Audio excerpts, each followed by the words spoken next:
Bonjour tout le monde. Oh, il est vraiment 13h30, c'est l'heure d'y aller? Eh bien c'est chouette. Eh bien bonjour à tous, merci d'être là, merci de remplir cet amphi, c'est assez impressionnant.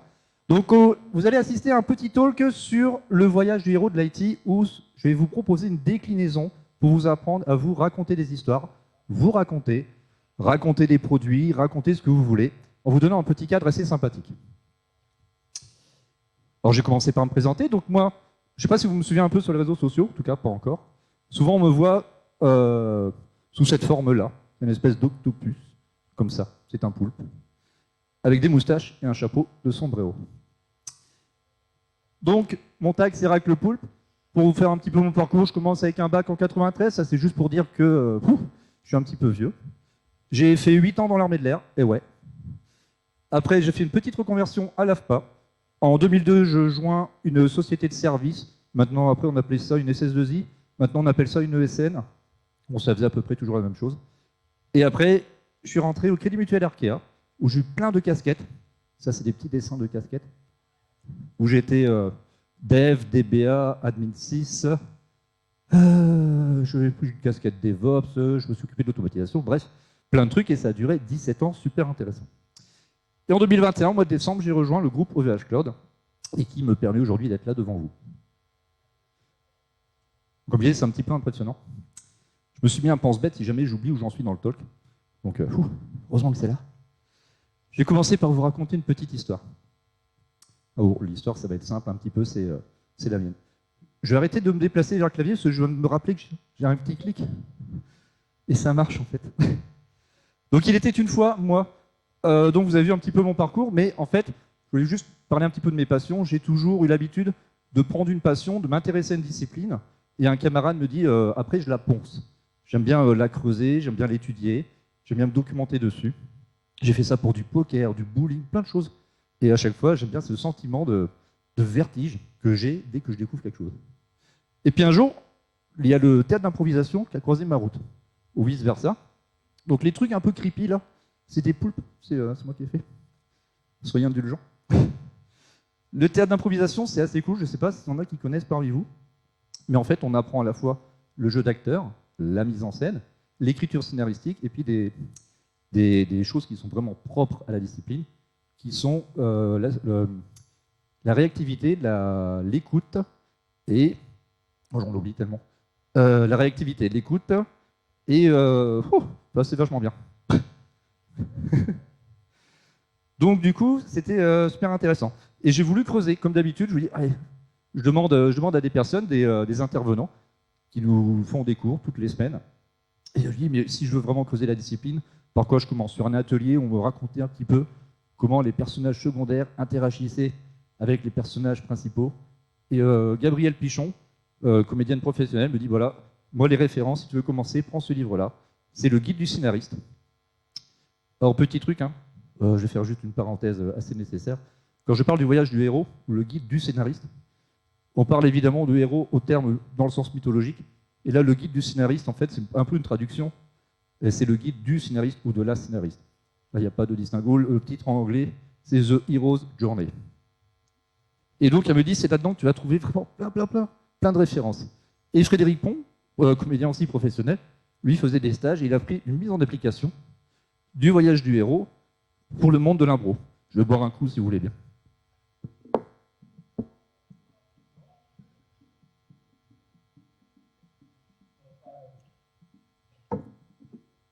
Et en impro, on apprend à respirer. Et on oublie vite. Et du coup, bon, effectivement, je lis ce livre, et là, boum, des correspondances. Le guide du scénariste, il faut savoir, il s'inspire des travaux de Joseph Campbell, un mythologue, j'aime beaucoup le nom, qui lui, en fait, a étudié, donc conceptualisé la notion de monomythe. C'est toujours la même histoire qu'on rencontre dans toutes les cultures. Mark Jane aussi, qui est un des grands gourous de l'improvisation, s'est inspiré énormément du guide du scénariste pour en faire une déclinaison au monde de l'impro, qui faisait lui-même référence aux travaux de Keith Johnson, qui vraiment, lui, a théorisé la relation qu'il y a entre l'individu, au moment où il passe comédien, au moment où il devient un personnage, au moment où il s'adresse à un public. Donc super intéressant. et Nabla le Viste, aussi un livre qui référence un petit peu tout ça.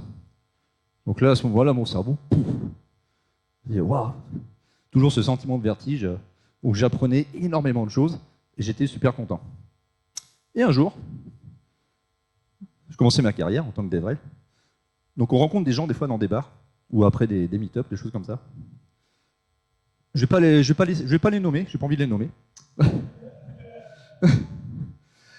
Non, j'aime bien préserver l'anonymat de mes collègues, surtout quand ils sont pas là. Je les entendais parler, donc moi je découvrais un petit peu le monde des conférences. Je découvrais ce qu'ils faisaient, en fait, leur métier. Et il y avait beaucoup d'analogies avec ce que moi je connaissais, ce que j'avais étudié en théorie, et sur la prestation scénique, le fait de raconter des histoires. J'avais ma valise à ce moment-là, j'avais le même livre, en plus, dedans. On commence à discuter. Une discussion, mais vraiment passionnante, de 2 heures. Et puis, ouais, non, mais c'est génial. Et tu devrais en parler. Non. Tu sais, fait une conférence non. Je viens d'arriver, techniquement, je vais faire mes preuves et tout. Bon, alors, parler d'un sujet, déjà, j'ai du mal à mettre en pratique. Vous l'avez vu. Ouais, non. Mais quand même, l'idée fait son chemin. Et du coup, après, donc, vous avez vu, je suis dans l'équipe, je ne sais pas si vous connaissez, Aurélie Vache. C'est super sympa. Elle aime bien démonter les lettres du Volcamp.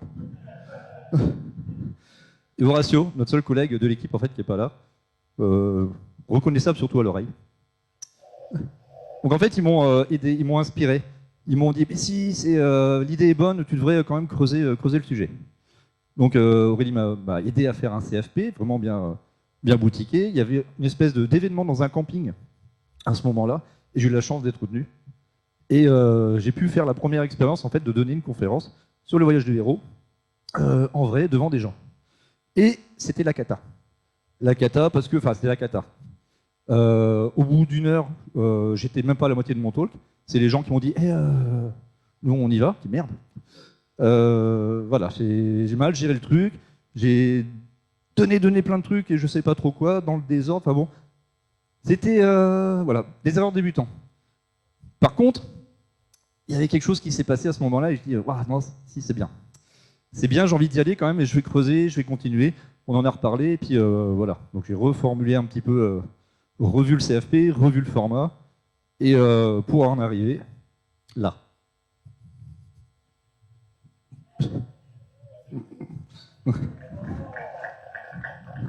Merci pour les efforts de mise en scène. Donc voilà, c'était ma petite histoire, qui n'est pas finie, parce qu'en fait, maintenant, voilà, aujourd'hui, maintenant je suis là, et ben l'histoire va se continuer après. Et on verra ce que va donner cette expérience. Bon, assez parlé de moi. Là, si on va se focaliser un petit peu sur ce livre-là. C'est moi qui l'ai dessiné. J'en suis vachement content. Christopher Vogler, il faut savoir que c'est un consultant aux États-Unis. Il lit beaucoup, il a lu beaucoup de scénarios. Et c'est pareil, à un moment, il a vu que toutes les histoires racontaient à peu près la même chose. Et du coup, il a fait une espèce de guide, qu'il a appelé la carte du voyage. Et il s'est dit, voilà, en gros, dans les histoires, le voyage du héros, si on lit sur un cercle concentrique dans le sens horaire, à peu près toutes les histoires, avec évidemment des variantes, c'est pas obligatoire, commencent avec l'étape numéro 1, qui va être la description d'un monde ordinaire. Là où le héros, ou l'héroïne, le personnage principal, évolue. Après survient l'appel de l'aventure, un élément perturbateur qui va venir mettre un petit peu de désordre dans tout ça. La première réaction, le refus de l'appel. Non. Le personnage principal préfère rester là où il est bien, confortable. Après, souvent intervient le mentor. Le mentor, c'est vraiment une entité vraiment importante dans la construction d'une histoire. Et après, le passage du premier seuil qui va fermer le premier acte, qui fait à peu près un quart de l'histoire, qui va être, ça y est, le héros, le personnage principal, s'engage dans quelque chose, dans un monde extraordinaire. Après, ça commence à secouer. Le héros, le personnage principal, donc, découvre le nouvel environnement, rencontre les amis, les ennemis, toute une série d'épreuves. Et pour après enchaîner sur une phase d'approche, souvent dans les films, vous les voyez, les petits moments calmes, ce qu'on appelle le calme avant la tempête, on sait que ça va dégénérer derrière, pour arriver au milieu de l'acte 2, qui va être l'épreuve suprême, où là, le héros, engagé dans son histoire, globalement, fait une expérience de la mort. Si vous voulez reproduire ce modèle-là pour raconter quelque chose, Attention avec la mort, dans des confs, ça met une mauvaise ambiance. Et il en ressort de là transformé avec un nouveau pouvoir, des nouvelles aptitudes qui lui permettent, donc ce qu'on appelle la récompense, d'envisager le deuxième seuil qui va être le chemin du retour. Et le chemin du retour, il doit nettoyer un petit peu tout le bazar qu'il y avait dans son monde ordinaire pour en faire un nouveau monde ordinaire en fait. Et ce qu'on appelle la résurrection, pour arriver au final, le retour avec l'élixir, ce nouveau pouvoir, maintenant il en fait cadeau à son à son environnement.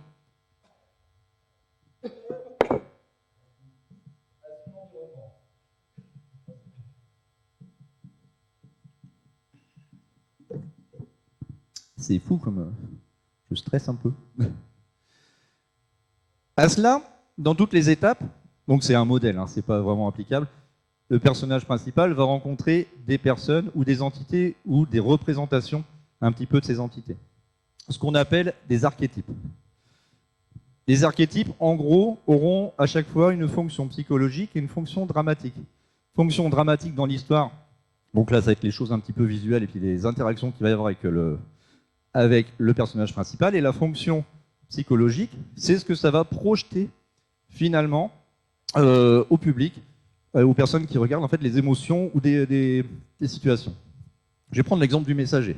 Le messager intervient très tôt dans l'histoire, c'est l'élément perturbateur, comme je disais tout à l'heure, qui va venir un petit peu solliciter et pousser le héros vers le monde extérieur, ou va le perturber dans son monde ordinaire. Souvent dans les films, c'est juste un appel. Par exemple, je ne sais pas si vous avez le film Dirty Dancing. Pardon, le film Dirty Dancing. Non mais c'est fou.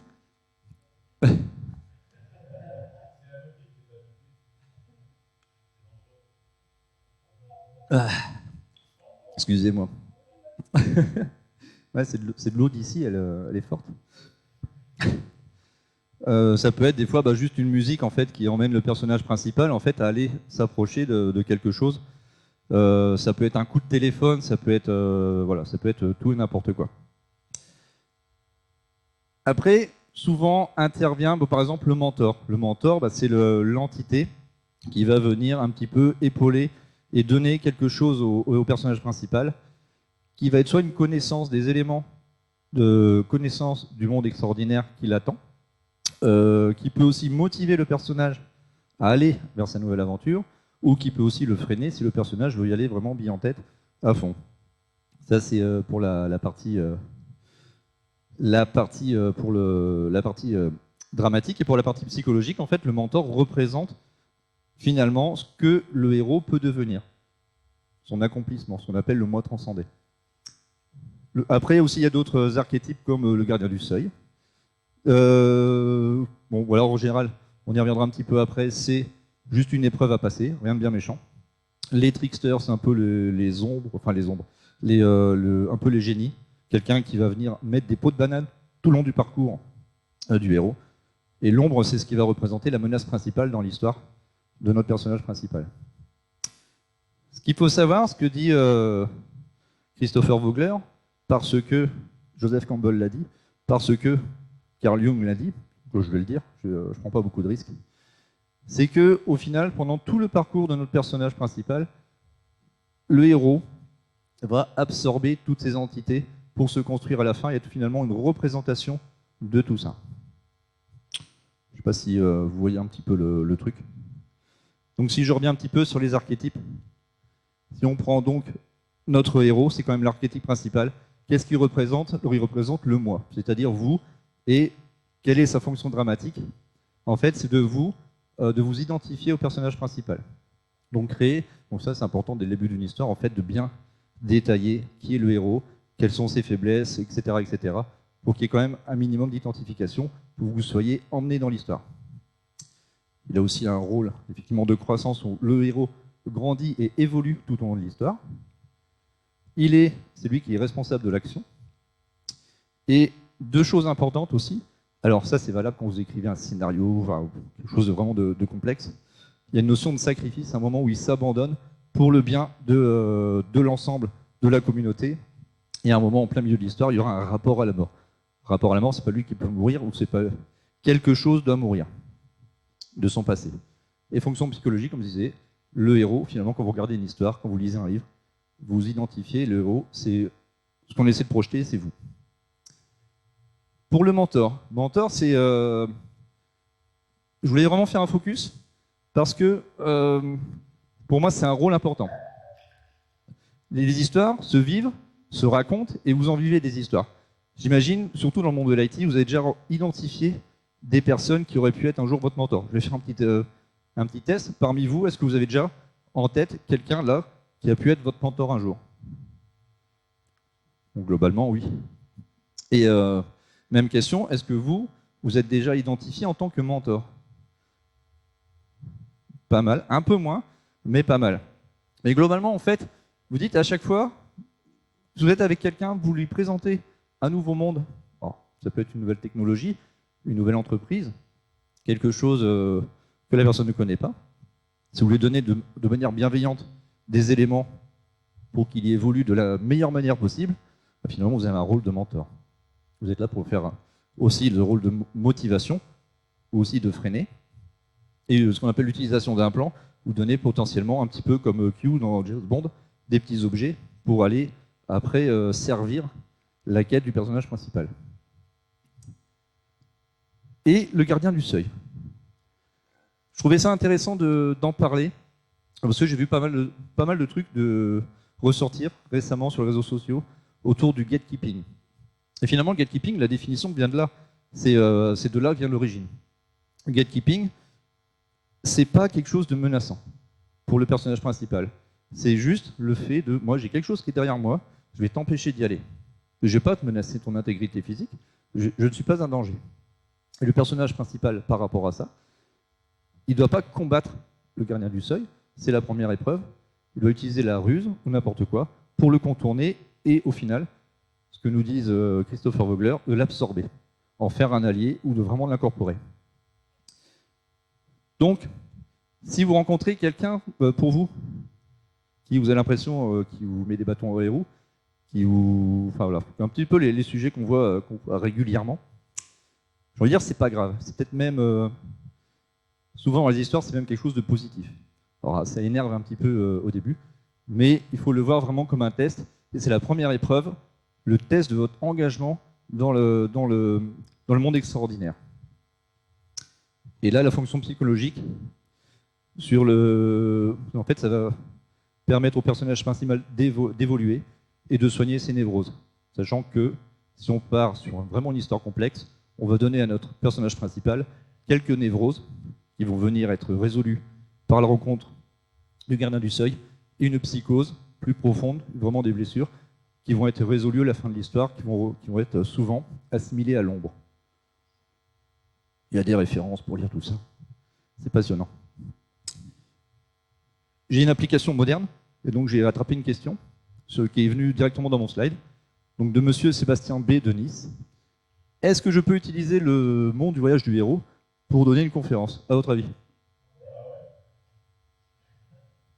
Bah ouais, par quelqu'un du public. C'est une application développée avec des modèles d'intelligence artificielle très complexes. Donc oui, alors, effectivement, là, ce que je voulais vraiment, l'objectif de cette conférence, c'est de vous donner des outils pour vous, si vous avez à raconter quelque chose, une aventure, une histoire, un produit, ou d'écrire quelque chose. Souvent, on commence par quoi? Par le syndrome de la page blanche. On ne sait pas trop où on va. Donc j'ai réfléchi, des gens ont appliqué le monomythe au monde de l'écriture scénaristique pour en faire le voyage du héros. Des gens ont appliqué le voyage du héros au monde de l'improvisation pour en faire un guide.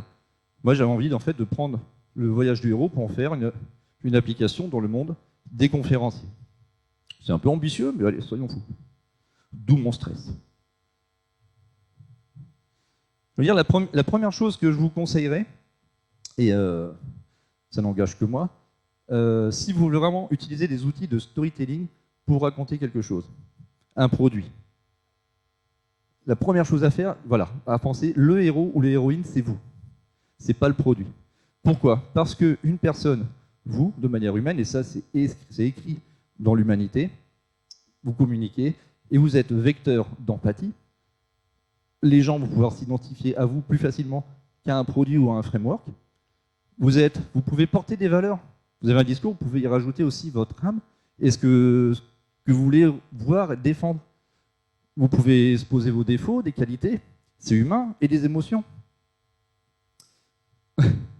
Donc pour ça, moi je trouve que c'est plus intéressant de dire, voilà, qu'est-ce que je vais raconter? Un produit, non, je vais plutôt raconter l'histoire de moi avec ce produit autour. Comment je l'ai fait évoluer et comment, pourquoi pas, lui m'a fait évoluer. Et de mettre là-dedans tous les éléments perturbateurs, tout ce qui aurait pu vous tirer vers le bas, vous tirer vers le haut, les épreuves. Et ça, c'est intéressant. Enfin, je ne dis pas que le reste n'est pas intéressant, mais je trouve ça plus captivant. Donc, le modèle que je vous propose aujourd'hui, en gros, s'il faut retenir un truc, c'est plutôt un petit peu ce slide.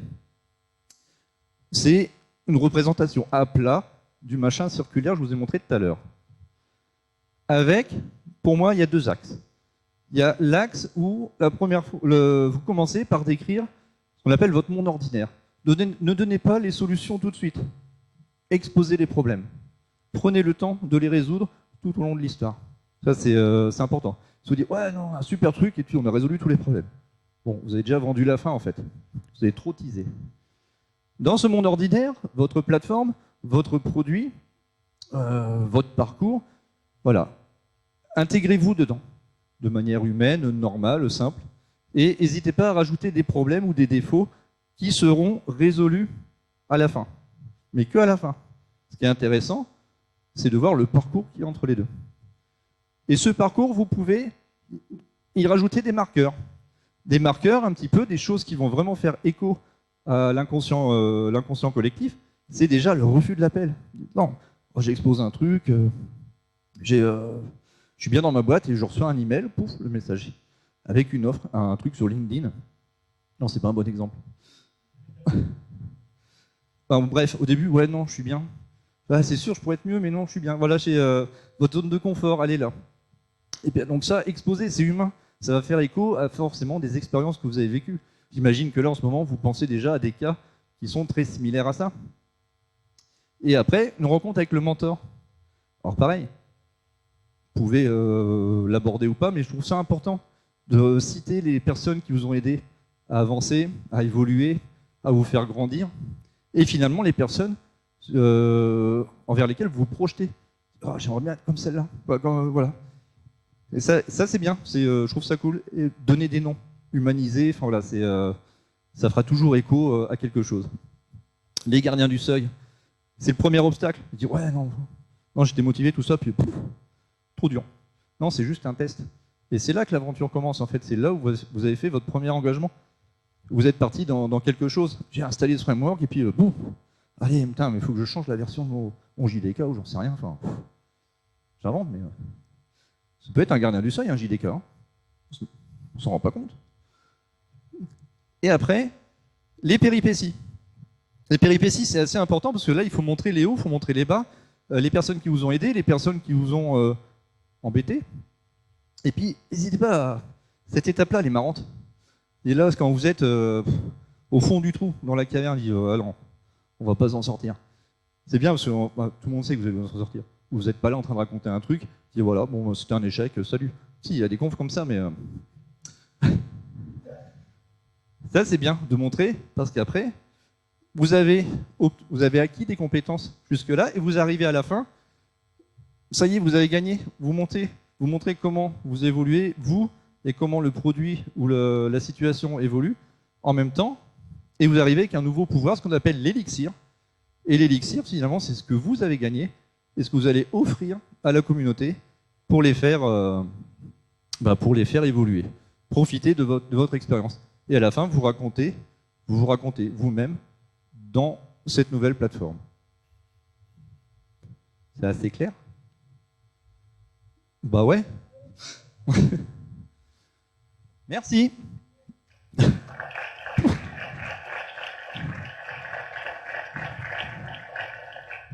C'était une première pour moi, c'est un trait assez impressionnant. Si vous voulez... Ah, presque. Ça passe. Toutes les références des livres et des auteurs que j'ai cités, vous les retrouverez là derrière ce QR code. En plus, avec des liens vers des vidéos qui expliquent beaucoup mieux que moi certaines choses. Donc, Alexandre Astier, Mark Jane, voilà, il y aura tous les livres en référence. Si vous voulez me chercher sur les réseaux sociaux pour avoir un complément d'information, je serai un peu plus tranquille et plus à l'aise. Vous mettez Rack le Poulpe derrière à peu près tout. GitHub, GitLab, Twitter, Gmail. Il doit même avoir un truc qui traîne sous Facebook. Hein, Twitch aussi, ouais. Voilà, donc mettez du Rack le Poulpe partout dans votre vie. Et est-ce que vous avez des questions? Joli lancé. Ça fait un gros micro quand même. Oh, tu connais ou pas le Pixar Pitch? Le Pixar Pitch? Ouais, non. Je pense que du coup ça pourrait venir compléter. C'est les techniques de construction des scénarios qui sont utilisées par les studios Pixar pour construire leurs histoires. Du coup, pour le coup, moi, c'est ce que j'utilise pour construire les miennes. Et il y a pas mal de choses qui se recoupent, mais ça pourrait être pas mal intéressant. Ouais, c'est toujours. Alors, on va retrouver après des petites adaptations, des versions différentes, mais ouais, c'est. En fait, quand on regarde un Pixar, on va voir la même chose en fait. Hein. Quand tu prends Woody, tu vois tout son environnement initial avec tous ses copains. Après, l'élément perturbateur, bah, soit c'est un déménagement, on range les jouets, ou alors l'enfant qui grandit. Et après, tout ce qui la rencontre avec les amis, tout ça, et puis l'enjeu principal qui va être je veux toujours exister dans le cœur du garçon, quoi. Puis on voit à la fin le dénouement. Donc on retrouve toujours globalement la même chose. En fait, j'ai pas parlé, il y a plein d'autres modèles de structure narrative qui existent. Hein. Il y a le modèle en 3 actes, il y a j'ai plein de... C'est en référence, donc effectivement, mais j'ai pas su de Pixar, mais globalement, salut. Il y a ces modèles-là, c'est très applicable. En fait, tout ce qui va être scénario américain vont être à peu près similaires. Il y a des cultures. Enfin, des cultures en fait, où ça s'y prête bien. Si on prend le héros, par exemple, je vais juste faire une petite annexe. Par exemple, en Allemagne et en Australie, les histoires vont être différentes parce qu'en fait, vraiment le mythe du héros, un peu sauveur du monde et tout ça, ça a été énormément utilisé pendant dans la Seconde Guerre mondiale, en fait, à but de propagande pour les nazis, pour engager les gens, ou voire même pour les Américains en Australie. Et du coup, ils ont un très mauvais ressenti par rapport à ce format-là. Du coup, quand on regarde les histoires en Allemagne ou les histoires en Australie, souvent, on ne va pas retrouver ce genre de héros. Les Marvel ou les trucs américains, ça passe moins bien. Alors, les héros allemands, on ne va pas parler d'Eric, mais on voit que c'est un peu moins scotchant. Mais j'en ai regardé une récemment sur Netflix, c'était exactement ça, qui s'appelle Cléo. C'était une ancienne agent de la RDA. Série qui est très très bien. Et voilà, c'est vraiment pas le héros qui se la pète. Mais merci de ta question. Pas de souci. Est-ce que dans le monde de l'IT, on peut éviter le combat final épique? Ça dépend ce que tu appelles combat final épique. Dans le monde de l'IT, tout peut devenir épique. Tout peut devenir final très vite. Oui, on peut éviter, mais après ça dépend ça dépend de ce que tu as envie de raconter.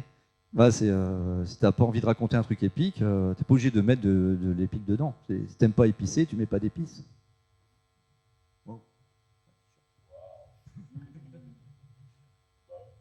D'autres questions tant que je suis chaud là ah là-bas tout au bout.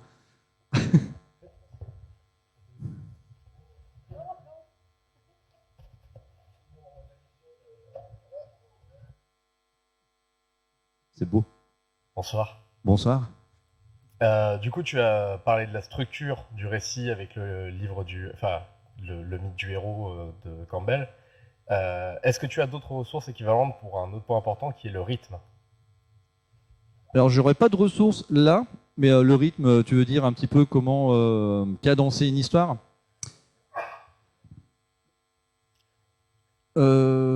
C'est pas tant abordé sur ces sujets. Bon, non, j'ai pas de référence. Par contre, dans le livre, par exemple, de Mark Jane, où c'est vraiment des techniques d'improvisateur sur scène, comment raconter des histoires, effectivement, il y a des notions de rythme, des notions de respiration, voilà. Après, il y a déjà du rythme, en fait, quand on regarde dans le voyage du héros. C'est par étapes, c'est séquencé. On demande, par exemple, la phase d'approche avant l'épreuve suprême. Voilà, on demande à ralentir le rythme. Les archétypes, aussi rencontrer les alliés ont un rôle important aussi dans les histoires. C'est eux qui vont venir apporter à l'histoire justement le rythme. Ça peut apporter aussi le caractère comique. Aider voilà, c'est vraiment on va utiliser un petit peu les personnages périphériques, les archétypes périphériques pour justement travailler le rythme. Mais c'est pas spécifiquement abordé. C'est plus des choses qu'on va retrouver dans des livres qui vont vraiment parler de mise en scène et de ce que j'en connais. Mais donc, pour répondre à ta question, non. Tout simplement. Donc, raconter une histoire et pas plus particulièrement son histoire, en fait, ça fait penser au monde du recrutement. Et est-ce que il y a des choses qu'il faudra adapter pour utiliser ça pour du recrutement? Le recrutement, j'aime bien. C'est un bon exemple parce que souvent, je mets ça en parallèle où le recrutement, finalement, tu es dans une étape de transition entre un monde et un autre. Et la phase de recrutement, pour moi, c'est un gardien du seuil. C'est quelque chose que tu dois appréhender et contourner et à la fin absorber.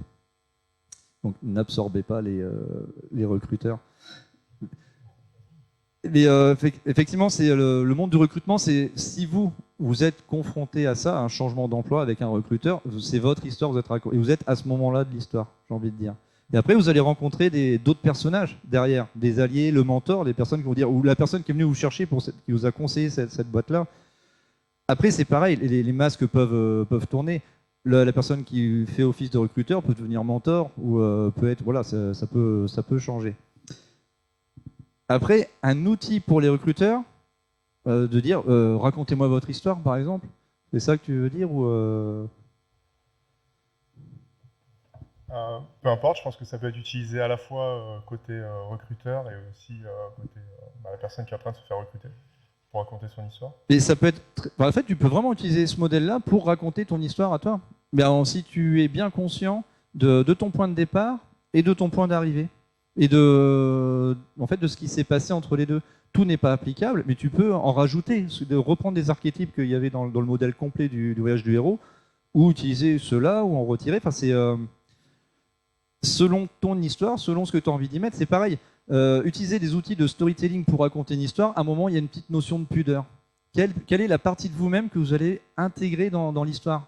Face à un recruteur, tu vas être un petit peu obligé, toi, de mettre de la pudeur, de te raconter toi. Si tu veux raconter un framework, tu n'es pas obligé de parler de toi. Effectivement, on sent que ça peut être... voilà. Par contre, si ce framework, il t'a vraiment transformé, il t'a métamorphosé, ouais, là, c'est intéressant de le raconter. Donc, finalement, ton histoire, c'est toi qui l'as construit. J'ai envie de dire, voilà, que si tu as un point de départ et un point d'arrivée et que tu sens que c'est intéressant de raconter le chemin, ouais, pour moi, ça suffit, en fait. Et pour un recruteur, ou voire même dans n'importe quelle situation. Ce modèle-là, quand vous êtes en discussion avec quelqu'un, des fois, ça m'arrive de penser, quand je raconte quelque chose à quelqu'un, je dis tiens, hop, je rajoute ça parce que c'est un réflexe ou c'est une petite habitude. Enfin, c'est recruteur ou autre, ouais, j'ai envie de dire, ça dépend. Il y a juste un point par rapport à ce que vous avez dit, c'est qu'on parle du scénario. Le scénario, pour arriver à rester, j'ai envie de dire, intéressant, il faut aussi lui amener des petits parasites. Alors ça peut être l'humour, comme vous le faites très bien du reste, chose que j'ai tendance à faire aussi, et potentiellement d'autres parasites, mais pour rattraper un petit peu l'auditoire. Est-ce que vous avez d'autres types de conseils par rapport à ça? Il y a le rythme. Ce que disait François tout à l'heure, le rythme c'est important de le garder et est-ce qu'à un moment ce que je suis en train de raconter intéresse les personnes? Est-ce que je vais comme ça en train de faire des bulles sur le fauteuil? Donc effectivement il y a les changements de rythme, les pauses là aussi, s'adresser aux personnes directement, ne pas oublier les personnes, ce que j'ai pas fait, hein. De toute façon, moi j'ai plein de théories mais j'ai raté toute la pratique. M'intéresser aussi aux personnes qui sont à gauche, à droite, voilà, essayer de captiver l'ensemble, mais ça c'est juste partie mise en scène. Mais d'un point de vue histoire, ce que je disais, c'est essayer de trouver les histoires qui vont faire écho à ce que vous avez vécu. Et de travailler dès le début sur une histoire, l'identification, donc de l'empathie. On parle vraiment quand on raconte une histoire, en fait.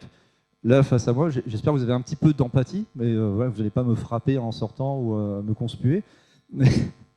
Mais c'est important dès le début. Et je pense que si on fait vraiment un beau travail en fait d'humilité, puis là on s'expose un petit peu, donc je reviens un peu à ce niveau de pudeur que j'expliquais tout à l'heure, ça va marcher. Et puis après, effectivement, c'est une question de rythme, de rebondissement. Il y a des choses qui vont très très bien, puis après qui vont très très mal. Et toujours que ça fasse écho. Ce que nous dit Christopher Vogler, au final, c'est que ce schéma-là, c'est un petit peu dans l'inconscient collectif. On a l'habitude, vous êtes des experts en histoire tous ici là. Parce que depuis la naissance, on vous raconte des histoires. Vous êtes bercés par les histoires, les films, les séries, les livres. Donc vous avez absorbé tous ces schémas-là, qui sont, que ce soit Pixar, que ce soit du Vogler, que ce soit du 3 actes, que ce soit n'importe quoi. Vous avez déjà ces habitudes-là. Donc si vous prenez un schéma qui est à peu près similaire, vous allez être en phase finalement avec le public, avec l'auditoire, et vous allez réussir à le capter. En plus des petits artifices d'humour, en plus des petits artifices comme ça qui vont faire à un moment de faire des petites respirations et rattraper le public sur notre sujet. Merci.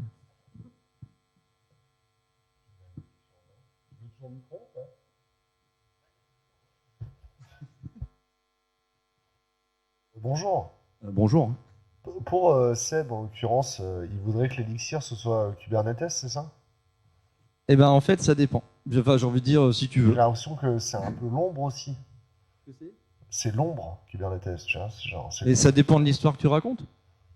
Et ce que je disais tout à l'heure, ça peut être l'ombre au début et devenir l'élixir à la fin. Parce qu'on a absorbé Kubernetes.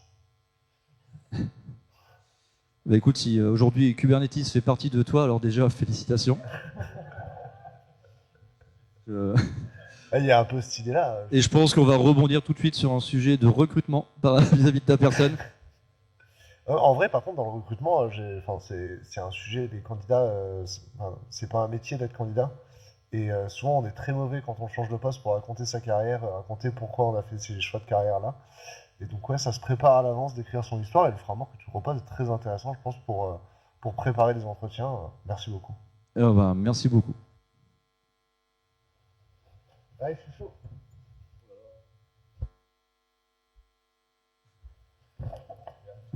Il n'y a pas encore eu de blessés, hein, non. Là, Montpellier, ils vont mettre un essai contre Toulouse, là, ça va faire mal. Il y a un aspect qu'on a peu abordé et que j'essaye d'aborder avec des jeunes quand je donne des cours aux IUT, c'est de leur dire, même si vous êtes jeune, même si vous avez soi-disant pas beaucoup d'expérience, alors qu'en vrai, certains à faire des projets IUT ont plus d'expérience que certains développeurs, ça peut arriver, ou en tout cas ils ont plus de choses à raconter. Qu'est-ce que tu pourrais donner comme conseil à des jeunes qui n'ont jamais raconté d'histoire, qui ne savent pas comment raconter une histoire, autrement qu'en leur disant « lis le bouquin, elle va raconter ce que tu as fait ». N'aie pas honte aussi des choses qui n'ont pas marché, parce que dans notre métier, ça commence à arriver, mais il y a eu pendant trop longtemps juste présenter le plus beau framework, la plus belle infra qu'on a fait, et surtout qu'on n'a jamais eu de downtime ou des choses comme ça, alors qu'on en a tous eu. Voilà, l'approche, qu'est-ce que tu dirais à des jeunes, qu'est-ce que tu me conseillerais de dire aux jeunes pour les pousser d'aller sur une scène, donner un retour d'expérience, que ce soit de leur vie étudiant ou autre? Déjà, j'ai envie de dire, le fait d'être jeune ou ne pas avoir d'expérience sur un domaine n'enlève rien à la capacité de pouvoir raconter une histoire. La seule différence entre quelqu'un qui a énormément d'expérience et quelqu'un qui a beaucoup d'expérience va pouvoir partir de vachement plus loin pour raconter son histoire et faire une espèce d'épopée comme ça. De raconter une épopée, c'est un format, c'est un format d'histoire. Mais on peut raconter des très belles histoires pendant longtemps sur une chronologie qui peut durer 5 minutes. Aussi en respectant ce même modèle, ça dépend ce qu'on y met. Moi, ce que j'ai envie de dire, un jeune qui a envie de raconter quelque chose, qui profite des avantages qu'il a, les avantages de la découverte. Quand on est, franchement, c'est génial quand tu découvres des trucs et dis, waouh, en plus là, ils découvrent plein de choses. Et comment ils se transforment, comment ils évoluent par rapport à ça, et comment ils projettent ça. Et le conseil que je leur dirais, c'est surtout, profitez justement de cette fraîcheur, on va dire de cette innocence, pour décrire déjà facilement votre plateforme initiale, et le chemin, en fait, il va être encore plus sympa jusqu'au bout sur la maîtrise d'un sujet et d'en faire partager quelqu'un d'autre. Et moi, quand je vois effectivement des jeunes, quand tu dis qu'ils sont qu'ils sont meilleurs en fait que des plus anciens, mais c'est exactement ça, parce qu'ils y vont, ils ont la niaque, ils découvrent des trucs, et puis ils ont un rythme, ils ont l'énergie. Je sais pas, j'ai plus l'énergie, hein. Mais ça, c'est ça qu'il faut mettre en avant. Et profiter de cet avantage-là. C'est précieux. Et juste en appliquant ce modèle-là, là, ils peuvent s'éclater, quoi. Mais même en étant plus ancien, se mettre dans la peau d'un jeune, c'est exactement pareil. Du coup, je peux pas reposer ma question autrement, mais par exemple, où est-ce que tu ferais rentrer l'histoire du syndrome de l'imposteur que Aurélie nous avait raconté dans son superbe talk? J'ai cette impression chez les étudiants qu'ils ont envie de raconter des choses, il y a un besoin, il y a un syndrome de l'imposteur qui est une évidence parce qu'ils disent « j'ai 18 ans, j'ai rien à faire sur une scène à raconter mon expérience ». Comment tu le dirais et comment même tu le mettrais dans le schéma, dans ce démarrage de dire tu as la légitimité de pouvoir raconter? Je vais te faire exactement la même réponse. Ça n'a rien à voir avec l'âge. D'accord. Tu peux avoir des jeunes, confiance en eux, tout droit, des plus anciens, pareil, et des plus anciens qui vont pas se sentir à leur place. Moi, c'est exactement ce que je racontais au début. C'est comme je suis là, j'ai toujours pas l'impression d'être vraiment à ma place, en fait, à transmettre ça. Mais je vais le décanter après. Mais il n'y a pas de... Pour moi, je vois un peu de quoi tu parles quand tu parles du syndrome de l'imposteur et de ces sujets-là. Ça sera le même travail, j'ai envie de dire, pour eux que n'importe qui. Pour moi, il n'y a pas de... Pour moi, c'est vraiment pas un problème d'âge. C'est avoir un moment, les mettre les pieds à l'étrier, les guider, mais c'est valable pour tout le monde. Mais dire, vas-y, d'expliquer. Moi, dans ce cas-là, tu leur dis, j'ai ce modèle-là, essaie de raconter un truc avec ce modèle-là, et tu vois, tu peux raconter quelque chose. Et puis après, c'est toujours en fonction de ton niveau de pudeur. Tu peux raconter quelque chose de manière un petit peu chronologique, ou alors si tu y mets de toi-même, tu utilises du storytelling en te racontant toi, voilà, tu as une base pour travailler qui est simple. Faut se lancer une fois, faut faire l'exercice. Je vous invite vraiment à faire l'exercice. Essayez de prendre un petit truc, prenez ce modèle-là, puis je sais pas si levez la main quand vous avez vu ce truc-là, est-ce que vous avez projeté une histoire à vous qui vous était personnelle sur ce modèle-là? Bah ouais. Donc voilà, faut essayer ça. Faites l'exercice de le mettre à plat, puis de regarder un petit peu ce que ça donne, et voilà. On a encore un petit peu de temps pour... Je suis content qu'il y ait plein de questions, ça m'aide. S'il n'y a plus de questions, je veux un tout grand merci à vous.